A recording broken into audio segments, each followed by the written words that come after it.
Hello guys, welcome back to Bike Matters. My name is Alex. I'm Felix. And we've made our way over to the the ABR Festival in Warwickshire.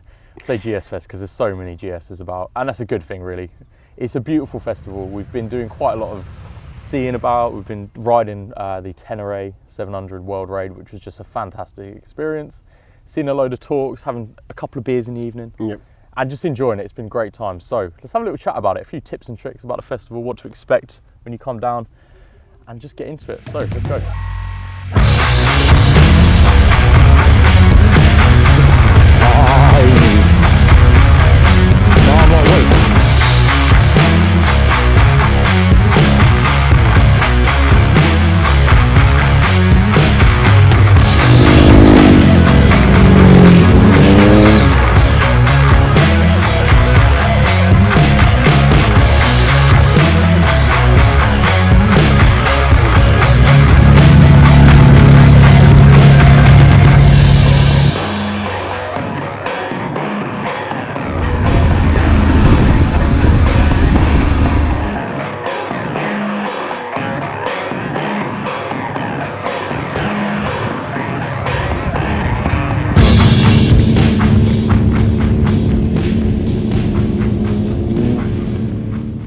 So, I mean, straight into it, riding up to the festival, we're of course in the sort of South Norfolk area, and this is about a 3-hour drive away from there, or ride away.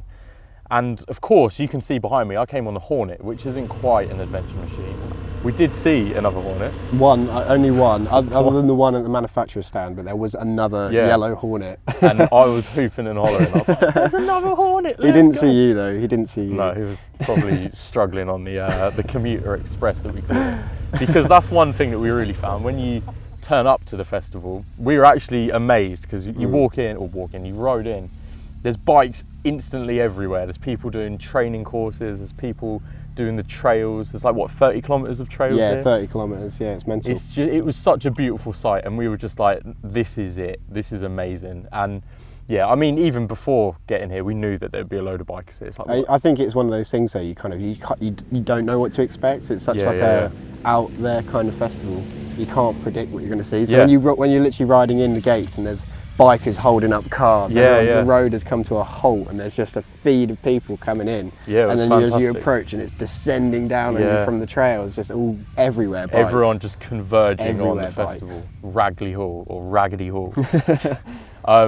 And even, to be fair, even you said on the ride over, when we were on Cardo comms all the way over, we were saying, look, the closer we get, the more common it is to see a biker, and then you start seeing people fully laden, 2 up sometimes, and you're like, oh, they must be going to ABR Festival. It was brilliant, yeah. There was that one guy on the, what was it? Was it the GS that we met along the way? That we followed him for like ages. A long time. We were like, let's just ignore the sat nav and just follow this guy because he's so well equipped. We know he's going there. He had his like ABR 2021 sticker on, and it's like, yeah, we know he's going to ABR Festival. Then you see like what the V-Strom that had like everything in the kitchen sink. Yeah. And that was like, okay, half a ton on the back of that thing. Yeah. Then the GS club that were following us in. Yeah. No, it was great. And then you turn up and there's just bikes everywhere. There's people, because we got here, what, Friday afternoon? Friday, sort of, we're on midday, wasn't it? Yeah, like midday. So that was a bit of a mistake, and that's the sort of first tip is come here on the Thursday, get the VIP pass, and then you get the full Friday where there's test rides and there's everything going on. And look at doing it now as well, that's the thing. Like now that the festival is over and you're seeing this video, definitely start looking at the tickets, because even if you think I'm paying the premium for the VIP, and you think, oh, that's what a standard ticket would cost sort of 6 months away from the festival itself. So just do that anyway. Yeah, right? Just well throw whatever it is, 30, 40 quid. Yeah, I think it's like, what, 30 quid or something. Yeah, and the value for money there, and the fact you can also get booked on early and just sort yourself out and get proper set up for it. Yeah, so straight away on the Friday, you're just involved. And there's like a VIP camping place. It's a little bit closer to the main So if you are area. Getting a bit merry, you're not having to think, oh, I've got to walk half a mile or a mile back to the tent. You're just right in the middle of it. You're just there. And then again, that makes it easier in the morning when you stagger out of your tent and you're thinking, it's 7 a.m. and I need to get signed on to get some rides in. You just don't have a coffee. And a coffee. Bacon roll, yeah. You don't have as far to go, and that's always a tip.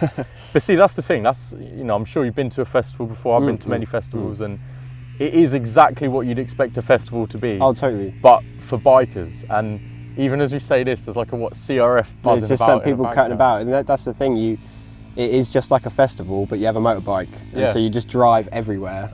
Obviously within reason during the daytime, if you're not drinking, but it is just so fantastic. Well, like even when we went and had a shower, it was like, let's just ride to the shower. So everyone's just like commuting about. And like earlier today when we were like going to some talks and like signing on to some rides and stuff, we were just like, let's just ride in, let's just commute into the centre. And that is the thing, there is parking like up in there, you know, you don't have to, you don't bring your bike and then leave it at the campsite. It is just, you get here, set up your tent, and then you just ride right into the middle of the festival.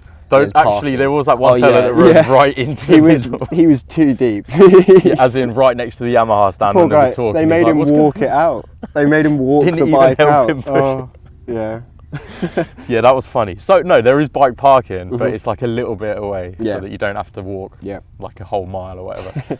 But no, that's the thing. And you know, even when we were arriving here on Friday, I guess, because we still had time to have a little look about, we didn't get to sign into anything because I guess the next tip is the sign-on times, at least for this year. The first one was from 8 AM, so you want to get there early to make sure. And it is sort of early. It's not just like, oh, 1:45. It's like you want to be in queue at least 7, on site at sort of 7 o'clock. And I think, you know, you can get a breakfast and just stand there eating it. Exactly. Just grab a coffee, grab a bacon roll, and there's going to be so many people and maybe even some familiar faces if you're, you know, and you can just chat and just get through the line. And you know, especially in that early hours in the morning, it doesn't phase you too much. Exactly, you sort of just stood there. You're like, still groggy and just still recovering a bit. I mean, we've been blessed with good weather this weekend. Like it's been basically spot on. This morning it was a bit grey, but that's fine. It's, you know, that was welcome. You know, when you're in a tent in the middle of a field, it's like you kind of want that grey because you don't want to be waking up in the baking sun. It's just being like sweaty box of tent. Yeah. But yeah, and I mean, again, another point is the fact that there's so many manufacturers here that you have to be quite picky with what you want to ride. Oh, absolutely. I think you can't, unless you were cutting about like the Flash and just doing bits, I don't think you're going to be able to get on maybe more than 2 manufacturers. I genuinely think if that's the thing, if you did the Thursday and you were getting booked on, you give yourself a good leg over and you might be able to get on 3, potentially 4 manufacturers' bikes. But I don't think you should come into this expecting that you're going to get on every single bike. And beyond that, you're not going to get on every single bike a manufacturer has to offer, you know what I mean? It's like you pick the bike. It's like you go to a manufacturer and you pick the bike you're going to do it on. And you can't just be like, well, can I double book or whatever and do this? But I mean, because, you know, for example, this morning when we ran over at 8 o'clock and we were there at 8, but then we saw all the lines. Like the Yamaha line was just absolutely enormous. And KTM was insane. Huge. Ducati that only allowed people over 30 to do their test rides. So we couldn't go. So we were out of it. But that was also quite big. Then, you know, there's so many manufacturers. There's Triumph, there's Royal Enfield, the Himalayans, people cutting about on those. And then you had like Indians, and even like Husqvarna, they didn't have any off-road bits. There was no like enduro riding. It was just the street riding. But it was like street rides that you can book in, and you know, they take you on a little excursion guided ride around the local area. And I think that was one thing that was quite interesting as well. With out of all manufacturers, BMW didn't quite get that much attention, and I think it is because of the fact that everyone here is on a GS, so it's just like no one wants to kind of test ride their own bike. You know, they might as well just take theirs. Might as well take theirs around the trails. That does lead on to, randomly, if you are picky about these things, the signal here is non-existent, and in the world that we live in, a lot of things here are actually QR codes, and I think that's a bit of a miss because it doesn't quite match up. You just sort of scan it and you've got no chance. So I mean, that's what the BMW guy was saying. Like, we went straight over because we were like, let's try a GS out, and you know, they said that it'd probably be very likely that can happen. The only way to sign on was through the QR code, and the fella said, well, why don't you just send a message home to the missus and she can sign you in. I've tried to message the missus. I can't even get a hold of him. We're off the grid here. Proper off the grid. And that's in some ways, nice. I was going to say that you could see that as a bit of a blessing, I think. Yeah. I think if you are super techie, I guess, and you really like to have all your devices and really be sociable, you are going to struggle. Yeah, and I don't think there's any Wi-Fi zones here at all. No, it's like, I think it was all private. Like I did check. Yeah.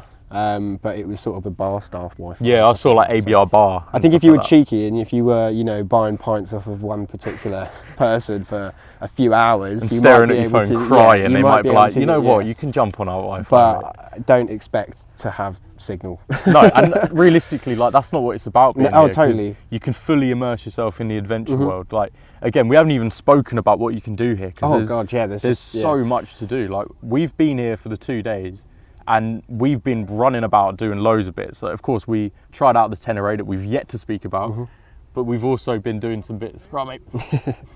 We've also been doing bits, you know, seeing some speakers. Like we saw Itchy Boots. Yeah. She had a really nice little talk about her adventures around the Beard world as well. Yeah, which was really nice, really nice. Ryan F9 Sort of- was there today. Yeah, he was there, and I think he was there yesterday, but we missed him. Yeah. But we sort of heard a bit of his like talk. That was and just as we were getting Yeah, sorted yeah, with yeah. Yamaha, yeah. There was like Motor Bob was doing a little YouTube thing. So there was just a load of people, like familiar faces that were doing some really nice talks. Yeah. And Nick Sanders, of all people, just parked up in the middle right next to the Yamaha stand, just chilling, doing his own thing. Yeah, And that was yeah. great to see.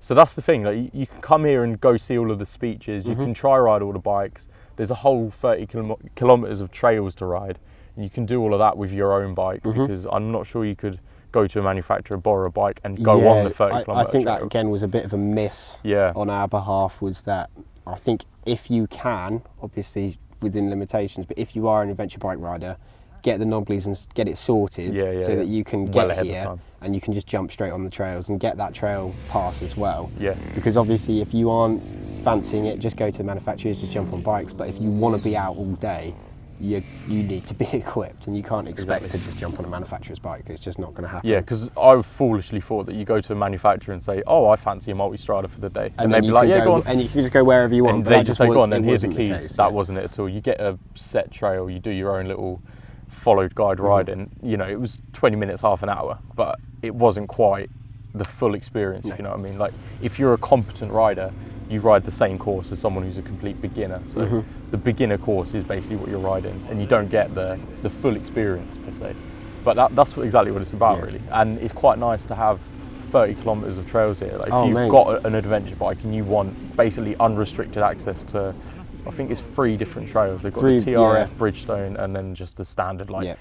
So they've got the 3 trails that you can pick from, and you can just ride about all day if you want to. You wouldn't even need to touch the festival. You could just bring your tent. And that's such a beautiful thing, because I think that is sort of the 2 sides of the coin, isn't it? Is you can get involved with what's going on at the festival, and you can just mosey about, have a pint, listen to some music, listen to the speakers, go walk around, check out the stands and stuff. Chat or to people, you could some wake food. up, just put your helmet on and just go and honestly. disappear. And I think that's an approach I'd like to take. Yeah, no, definitely. Next year. And that's the thing, you know, when we come back next year, basically what we're going to do is the VIP.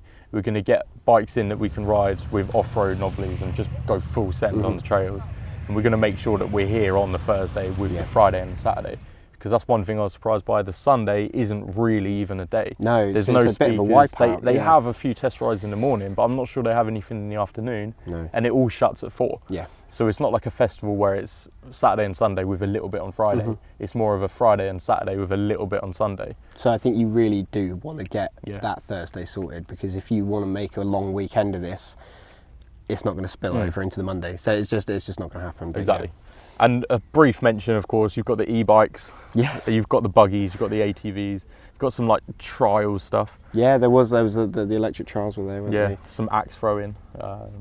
A few acoustic sets. Bridgestone had a little fire bit. It's weirdly grassrootsy, isn't it? I Yeah. think there's a lot of people who, it seems, they're just coming and setting up and doing their own thing. Yeah, and you know, even some people I'm sure have just come here, just wanted to use it as a festival with like watching the music and the bands and just hang out with their mates and use it as a festival, which is absolutely fine and fun as well, because there's loads to do. I think that's with this sort of, like, when you look in, the lines are quite blurred as to what this experience is.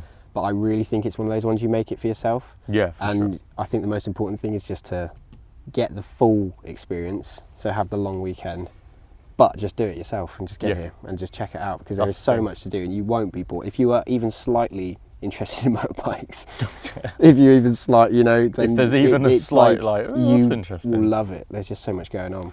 Exactly. So let's talk about the Tenere World Raid, because that was like, that was incredible. Really nice, yeah. I've ridden it before. I've ridden the standard Tenere and the Tenere World Raid.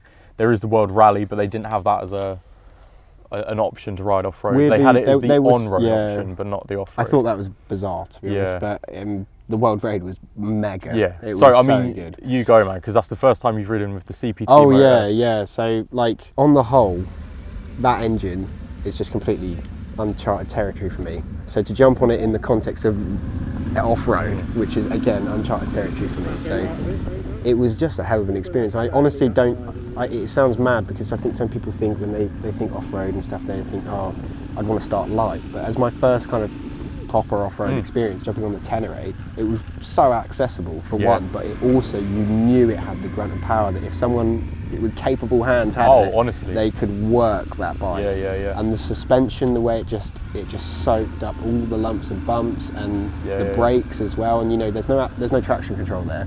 So like the instructor said, it's all in your in your control, and it's all you can switch off the rear ABS, but again, I didn't do that. I just jumped on. They said it's going to be gentle enough. Just like we'll just. It was just sort of a nice mosey about. We'll sort of have a full video of us cutting about on the bikes. Just the full ride really, because that was great, and hopefully you can hear us on it as well. But if not, I mean, just the raw riding is just great fun. And it gives you sort of insight as well into what the manufacturer course will be like. Because you know, if you are going to be jumping on bikes, that's where you'll be going. So if you just want a little bit of insight, then it can be there. But no, the Tenere was fantastic. It's put a lot of dilemmas in my head. Yeah, I jumped on this thinking, because I've ridden it before. Again, I know what it's like, and I know you know, you stand up on that, you've got a proper dominant position. You can see the visibility is great, and the bike itself just handles so well. You know, chuck it over. So effortless. Honestly, chuck it over anything, and those KYB forks just soak it up.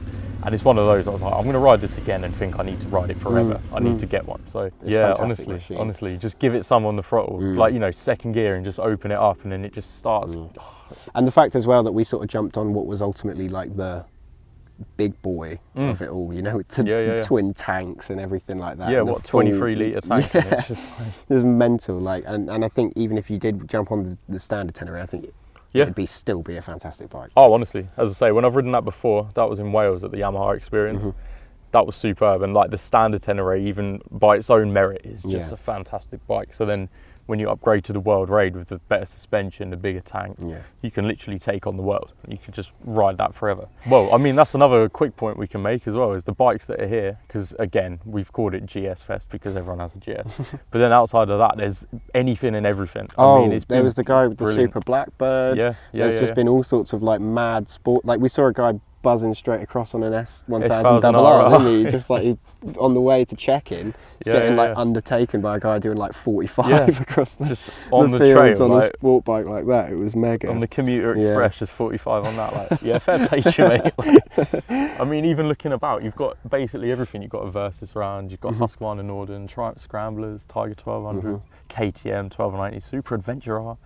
It's just beautiful. There's so many good things to look at, and even next to that, you've got like a BMW, what, R18 or something? Yeah. Is it? I think that some sort of bagger looking thing. Bagger something. It's just beautiful, and even behind us, it's great. There's loads of bikes here, so that's one thing. You know, everyone here is an adventure bike fan, so you know that you found your crowd. And with that, the conversations that you can have, it's just, you know, everyone is here for the same reason ultimately. And it is just like the place to be if you're a biker. It's fantastic. Yeah, no, bang meet on. So many people and so many friends, and honestly, it's just so much fun. And you know, we've got to go and enjoy the rest of the evening today. We've got to dive right in now. We've done all the Tenere bits and go and continue on. So I think we'll call it there. Of course, the Hornet's behind me. We're going to talk about that in a bit and have a little chat about the Hornet, and check that video out already as well. Check out our little runabout on the World Raids, because that's going to be a nice little video just to... Whether it's out now or if it... We might follow. Yeah, I mean, we can just stick them. Yeah, we'll work it out. Either way, we'll work it out. You'll see the videos on the channel. So, of course, like and subscribe. Leave a comment down below if you've been to ABR Fest before, if you want to go, and if you've got any questions about it, really. Yeah, I was going to say, any questions that we might have missed or glossed over, just definitely let us know in the comment section down below. Also, watch out for spiders in your tent, because there's a fat one in there, and I think it's taken over the tent. I'm not enjoying that. Cool. But yeah, no, cheers for watching, guys, and we'll see you on the next one. Ciao. See you later.